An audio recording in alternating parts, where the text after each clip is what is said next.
of Wild Show Sheep and Wild Arts and Crafts. Today we're going to help demonstrate how to take wool straight from the animals or sheep all the way to a finished product such as a garment, as a hat, or a scarf. Our first step after the sheep have been sheared is taking the raw wool. This has been washed once before, but it didn't quite get as clean as I would like it. Not all the lanolins coming out, because that's what that orange stuff is. So we're going to go ahead and clean it again. Most people wash wool in cold water because wool felts very easily. I like to wash mine in hot water because it gets more of the oil out. So we're washing in hot water.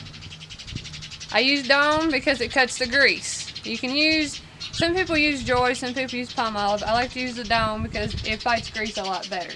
You don't want to agitate the soap when you put it in there. You're just going to put it in. Don't agitate it so it doesn't bubble. You don't want it to bubble. And you don't want to shove the wool down in the water because it will felt. That's how wool gets wet felted, and then you can't do anything with it. So you just lay it in the water, and you can either let it sink on its own, or you can just lay your hand on top of it, just to put a little bit of pressure on it, and it'll sink.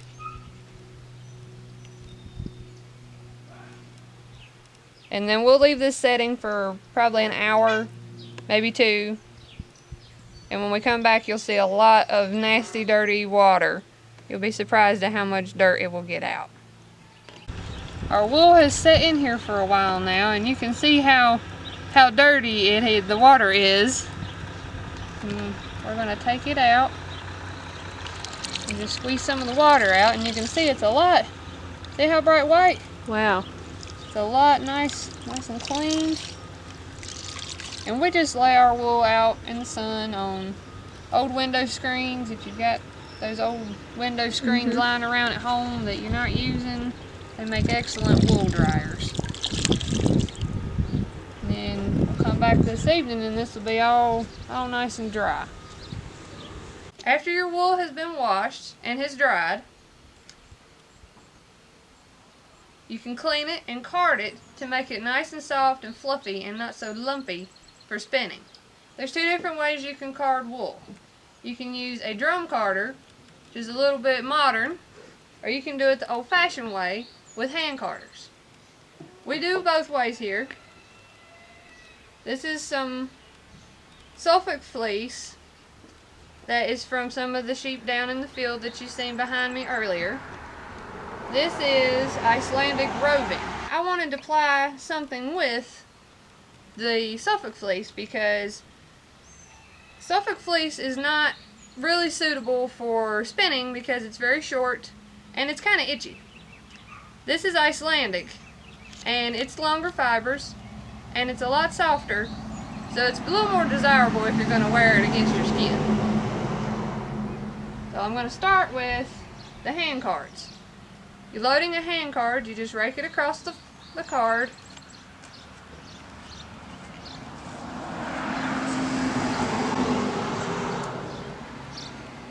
And we want to mix this so it's going to be kind of a flicked yarn after we're done.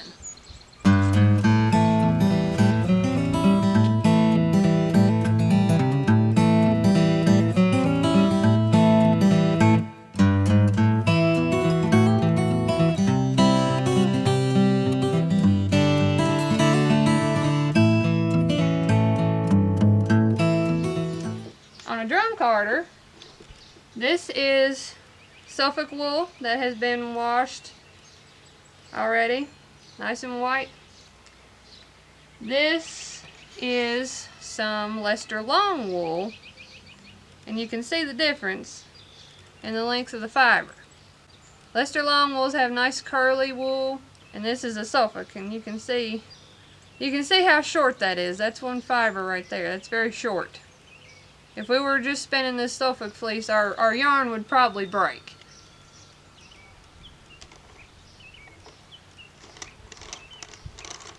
You load the drum carder.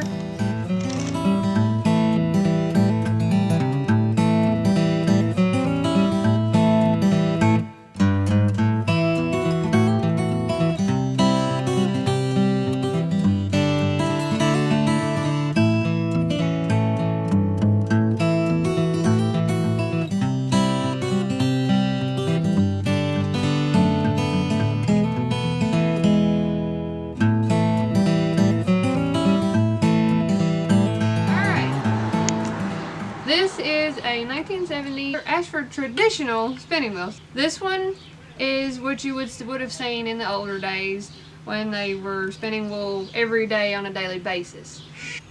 This tension knob is controlling the speed in which our spool is turning. This string is controlling the speed in which the flyer is turning.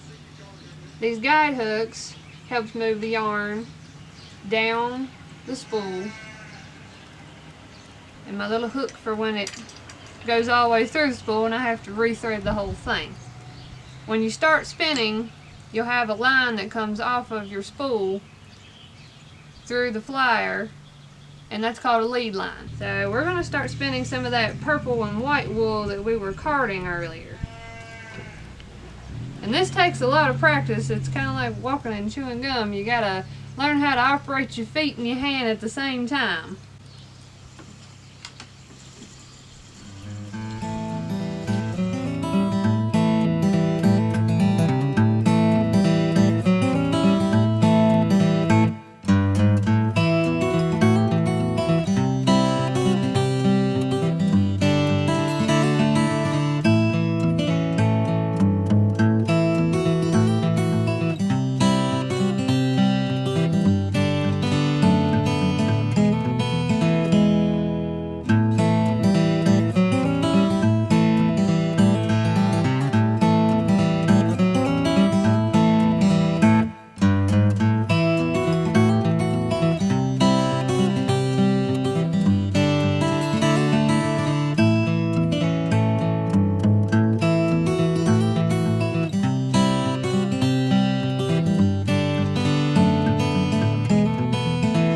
These are some products that can be made from wool.